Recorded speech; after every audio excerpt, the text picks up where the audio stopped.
በስመ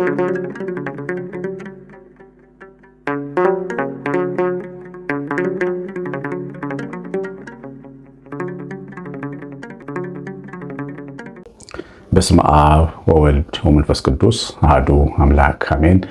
የተወዳችሁ በክርስቶስ ሰማያዊ በሆነ ስፍራ መንፈሳዊ በሆነ በረከት የተባረካችሁ በእግዚአብሔር ዘላለማዊ ፍቅር ተወዳችሁ እግዚአብሔር ልጆች ተብላችሁ እንድትጠሩ አብ እንዲህ ያለውን ፍቅር የሰጣችሁ ጌታችን ኢየሱስ ክርስቶስ ከሰማያት ወርዶ ከእመቤታችን ተወልዶ መስቀል ላይ ዕዳ የከፈለለት የዳን ሕዝብ ያደረጋችሁ መንፈስ ቅዱስ የዘላለም ርስት ወራሾች መሆናችንን የምናረጋግጥበትን ሀብተ ወልድ ስመ ክርስትናን የሰጣችሁ ሁላችሁ ቅዱሳን ቤተሰቦች እንደምቆያችሁ ሁሉን የሚችል አምላክ ጌታ ለዘላለም የተወደደ የተመሰገነ ይሁን። እንግዲህ ያው አንዲት እናት ለአንድ ቤተሰብ በሚለው መርሃ ግብራችን ባለፈው 4 እናቶች ሰጥቻችሁ ነበረ። ግን አሁን አንድ እናት ደውላልኝ ነበረ።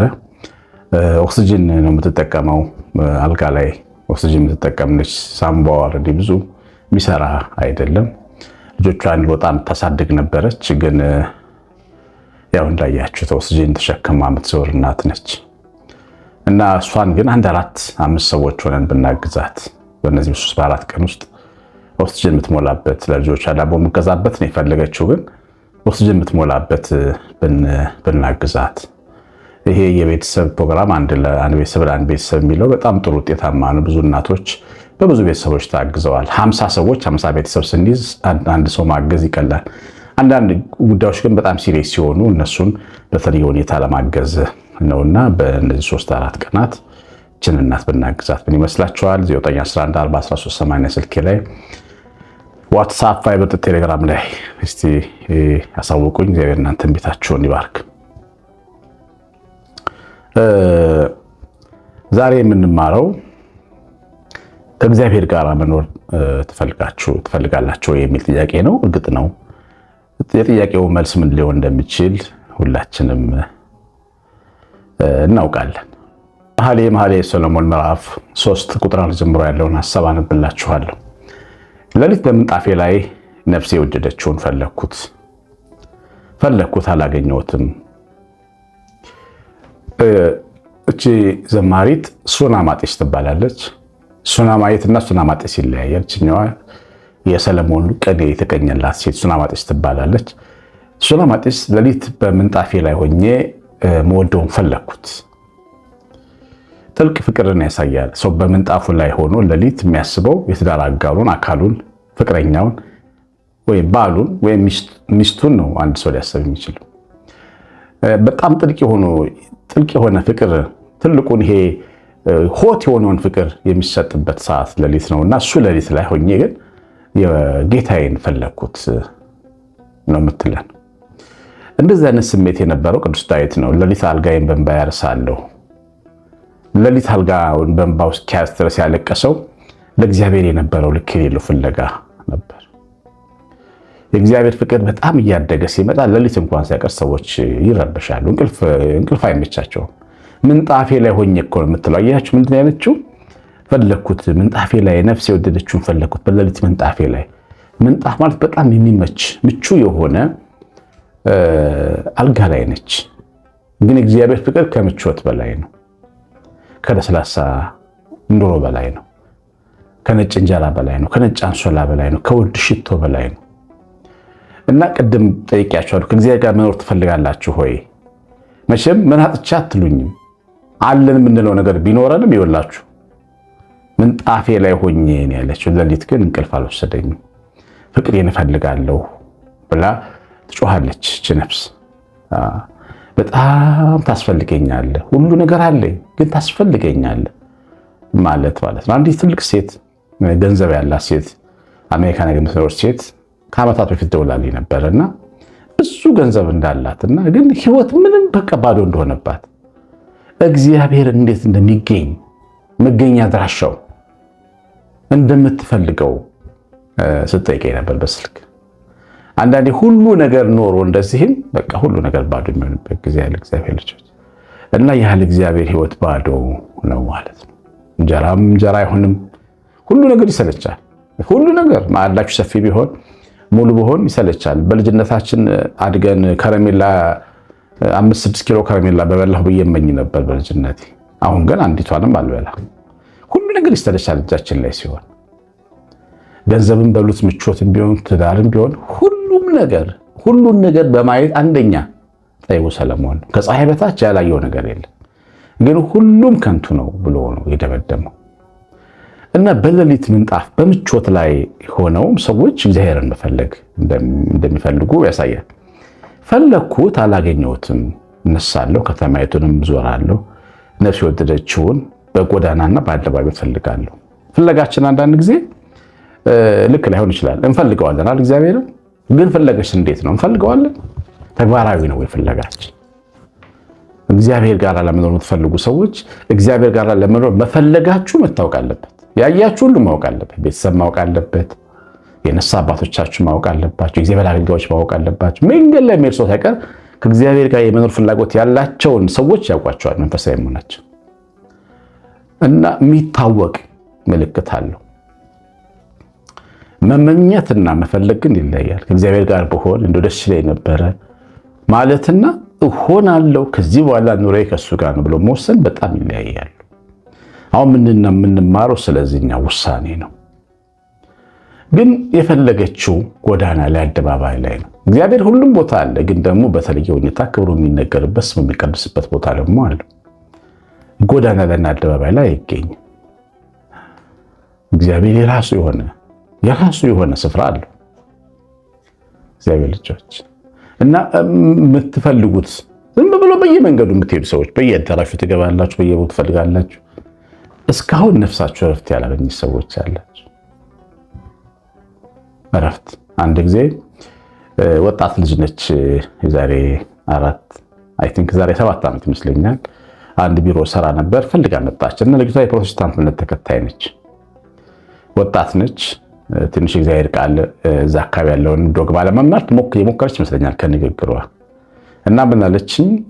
መርካት ቢባል ነገር የለኝም፣ በጣም ጌታዬን ወደዋለሁ፣ ግን አልረካሁም። እኔ ሃይማኖቴ ከልጅነቴ ጀምሮ ፕሮቴስታንት ሃይማኖት ውስጥ ነው ያለሁት፣ ግን ምንም እርካታ አይሰማኝም አለች። እና ምን አለች? አንዳንድ ጊዜ ከባባድ ጉዳይ ሲገጥመኝ የሚሄደው ቦሌ መድኃኔዓለም ነው። ሰው እንዳያይ ተጠገብቼ እዛ ስጸልይ ያገኘሁት ይመስለኛል አለች። እንግዲያውስ ስፍራሽ እሱ ነው ማለት ነው። እግዚአብሔር እዛ ጋር አለው እያለሽ ነው ማለት ነው። ለምን እርካታ ያጣሽው? እና ምንም እንዳታወላዊ ቦሌ መድኃኔዓለም ሂጂና ንስሐ አባት ያዥና ግቢ ወደ ቤተክርስቲያን። የሰው ልጅ ክፉ ልብ በቀላሉ አይገኝም እግዚአብሔር ካላገኘው በስተቀር። እና አድራሻችንን ደግሞ የሚነግረን እሱ ነው። ሰው ስላለን አይደለም። የእውነት አድራሻችንን የቱ ጋር እንዳለ የሚነግረን እሱ ነው። 18 ዓመት እድሜ ላይ ያለሁ ነው ወደ ቤተክርስቲያን የገባሁት እና ጓደኞቼ ወደ ሰንበት ቤት ሲሄዱ አይቼ እሑድ ከሰዓት በኋላ ተከትያቸው እነሱን አይቼ ነው የወጣሁት። እና ከቤቴ ወጥቼ ቀጥታ ቤተክርስቲያን መድኃኔዓለም ቤተክርስቲያን ጎባ መድኃኔዓለም እንድገባ ያደርገኝ መድኃኔዓለም ነው ራሱ። አድራሻዬ ጋር ነው የወሰደኝ። ከዛ ቤተክርስቲያን በወጣ ኖሮ እዚህ ጋር ያለው ሰውዬ አልገኝም ነበር። እና ፍለጋችን ተግባራዊ መሆን መሄድ አለብን። መሄድ የምንዝናናበትን፣ የምንጫወትበትን፣ የምንጠጣበትን፣ የምንደንስበትን ጊዜ ሰውተን መሄድ አለብን። ጠዋት ተነስተን እንቅልፋችንን ሰውተን መሄድ አለብን። አያችሁ፣ ሴትዮ ነፍሷ ትፈልገዋለች፣ ግን መንገድ ላይ በየቦታው ፈለገችው፣ ግን አላገኘችውም። ከተማይቱን የሚዞሩ ጠባቂዎች አገኙኝ፣ ነፍስ የወደደችውን አያችሁትን አልኳቸው። እና የከተማ ጠባቂዎች መላእክት ናቸው። በምሳሌ እግዚአብሔር ከተማን ካልጠበቀ ጠባቂዎች በከንቱ ይተጋሉ ይላል እግዚአብሔር ቃል። እና ጠየኳቸው፣ ወዴት ነው አልኳቸው። በትክክል የሚገርማቸው እኔ የኔን ህይወት ነው እቺ ሴት የምትናገረው። በዛ እድሜ ላይ 17 ዓመት አካባቢ እድሜ እያለሁ ሚካኤል ቤተክርስቲያን ሄድ ነበር። እና ሚካኤልን አንተ አምላክ ነህ ወይስ ሌላ አምላክ አለ እለው ነበር። ቤታችን በየወሩ የሚካኤል ዝክር ስለሚዘከር ለኔ ቅርብ ከሰማያውያን ቤተሰቦች ቅርቤ ሚካኤልና እምዬ ማርያም ነበር። ግን ሚካኤል ጋር የሄድኩኝ ብዙ ጊዜ በለቅሶ ጠይቀው ነበር። እና የሚካኤል ቀን ወደ መድኃኔዓለም የገባሁት ሰንበት ትምህርት ቤት እና እጄን ይዞ ወደ መድኃኔዓለም ወሰደኝ ማለት ነው። ጠባቂዎቹ መንገዱን አሳዩኝ አለቻቸው። ያዩት ናቸው ማሳየት የሚችሉት እግዚአብሔርን ኢየሱስ ክርስቶስን ያዩት ናቸው። እድለኛ ሰዎች ካዩት ተማሩ። ቸርነቱን ካዩ፣ ምሕረቱን ካዩ፣ አዳኝነቱን ካዩ፣ መስቀሉን ቁስል ካዩ፣ ደሙ ከሸተታቸው እነዛ የክርስቶስ ትምህርት ዓላማው መዓዛው ከገባቸው ሰዎች ተማሩ። ከአያቶችም ከእናቶችም ከአባቶችም ከመምህራን አስተማሪዎችም ከንስሐ አባቶችም ከሰባኪዎችም ከዘማሪዎችም ካዩ ሰዎች በደንብ መማር ያስፈልጋል። ብቻዬን አይቼ ብቻዬን ጨረስ የሚባል ነገር የለም። የት ነው ያለው ነፍስ የወደደችው ጌታ ማለት ያስፈልጋል። ቀድሞ ያዩት ሰዎች ይናገራሉ። ቸርነቱን በመዝሙር ይናገራሉ። ሰባኪዎች ቸርነቱን በስብከት ይናገራሉ። አባቶች ቸርነቱን በምክርና በፍቅር ይናገራሉ። መንፈሳዊ ሰዎች ተንቀሳቃሽ መቅደሶች አሉ ደግሞ በሕይወታቸው የሚናገሩ በኑሯቸው የሚናገሩ አያቶቻችን፣ አማኞቹ፣ ደጋጎቹ እናቶቻችን ያዩት እንደሆነ ይነግሯችኋል። የእኛ እናቶች መድኃኔዓለምን እንዳዩት በደንብ ያስታውቃሉ። እውር አሞራ የምትቀልብ አንተ ታውቃለህ ሲሉት አልሰማችሁም? እውር አሞራ እንጀራ በልቶ ሲያደርግ ሲመለከቱ በደመ ነፍሳቸው ውስጥ መድኃኔዓለም ያስተምራቸዋል። እኔ አሳዳሪ ነኝ አኗሪ ነኝ ይላቸዋል። ስለዚህ እነዛን አሞሮች እያዩ ልባቸው ይበረታል። ቢጎልባቸው እንደሚሞላ ብላላቸው፣ ቢቸግራቸው እንደሚደርስላቸው ማወቅና ማመን ጀምረው እውር አሞራ የሚቀልብ አምላክ አለ ይላሉ። አያልቅበት አምላክ አለ ይላሉ። በየቀኑ ለምነውት ስለማይሰለች ቸርነቱን ያዩትን ሰዎች መስማት ጥሩ ነው። ስለ እግዚአብሔር የሚናገሩ ደግ ሰዎች መስማት ጥሩ ነው። ይኸውላችሁ እግዚአብሔር ጋር ለመኖር የምትፈልጉ ከሆነ መንፈሳችሁን የሚያነሳሱ ዜናዎችን፣ ምስክርነቶችን መስማት አለባችሁ። እምነት ከመስማት ስለሆነ ሁሌ ቲክቶክ የሆነ ሰው እንትን አለ እንትና አለች እንትና እንዲህ አለ ዩቲዩብ የሆነ ነገር ህይወት እንደዚህ ከሆነ በፍጹም እግዚአብሔርን የምንሰማበት ስራውን የምናደንቅበት ሰዓት ያስፈልገናል። እግዚአብሔር ልጆች ከተማይቱ ጠባቂዎች አሳዩት። እሷም ጉዱ ያለበትን አገኘች። ቤተክርስቲያን ውስጥ እየኖሩ እግዚአብሔር ያላገኙ በጣም ብዙ ሰዎች እንዳሉ ታውቃላችሁ። ምንም እግዚአብሔር ያልገባቸው ሰዎች አሉ፣ ፍቅሩ ያልገባቸው። ከቤተክርስቲያን እኮ ወጥተው አስቀድሰው ወጥተው ታንቀው የሚሞቱ ሰዎች አሉ። ታዲያ ምን ማለት ነው? ያ ፍቅሩ እሳቱ ልባቸው ውስጥ አልወደቀም ማለት ነው። እግዚአብሔር የፍቅሩን እሳት ልባችን ውስጥ ያኖራል። እንዳንወጣ የሚተክለን ያ መሰረት ነው። ያችሁ ስናየው ነው፣ ሲነካን ነው። አንዴ ካየነው በኋላ ተለይተን ልንሄድ አንችልም። ከቀመስነው በኋላ ሌላ ምንም ነገር አይጣፍጠንም። የተወደደ ቀን የሚለው መዝሙር ላይ ሁሉን አይቻለሁ፣ ሁሉን መርምሬያለሁ፣ ዓለም ካንተ ሌላ እንደሌለ አውቃለሁ። ዓለምን አየሁት፣ ቀመስኩት፣ ኖርኩት፣ ጨፈርኩ፣ በላው፣ ጠጣው፣ ዘፈንኩ፣ ምን አልኩ፣ ግን አንተን እንዳየሁት በጣም አይነት ዓለም አላውቅም። ትበልጣለህ። እልም አድርገን ዓለም ትተን የምንሄድበት ጠንካራ የልብ አቅም እናገኛለን። ከእግዚአብሔር ጋር ለመኖር ቸርነቱን የምትሰሙበት ቸርነቱን የሚነግሯችሁ ያዩ ሰዎችን መከተል ያስፈልጋል። ብዙ ሰዎች ወሬ የሚያወሩ ሰዎችን እንጂ ስለ እግዚአብሔር ቸርነት የሚነግሩ ሰዎችን አያዳምጡ። ይኸው አታዩም? ቪዲዮዎቻችን 3000፣ 2000፣ 4000 ቪው ነው ያለው። በጣም ብዙ ሰዎች ግን አሉ አርቲስት ከዚህ እንደዚህ ሆነች የሚሉትም 100 ምናምን ሺህ ሰው ያዋል። ይሄ ሰው የዚህ ሰልፈኛ ሰው የእግዚአብሔር ፍቅር እንዴት ሊገባው ይችላል? የእግዚአብሔርን በጎነት ካልሰማ እንዴት ወደ እምነቱ ሊመጣ ይችላል? እንዴት ወደ በጎነቱ ሊመጣ ይችላል? እግዚአብሔር ልጅ እና ያዩ ሰዎችን ጠይቁ። ያዩ ሰዎች ጋር ዋሉ። ያዩ ሰዎች ጋር ተነጋገሩ። ያዩትን ሰዎች ቸርነት ሲናገሩ አዳምጡ። ያዩ ምስክሮች እጅግ የተባረኩ ናቸው።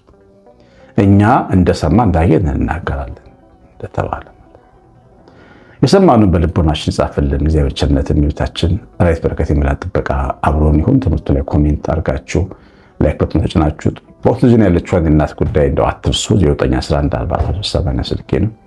ቀሲስ አሸናፊ ገብረማርያም ነኝ። ሰላም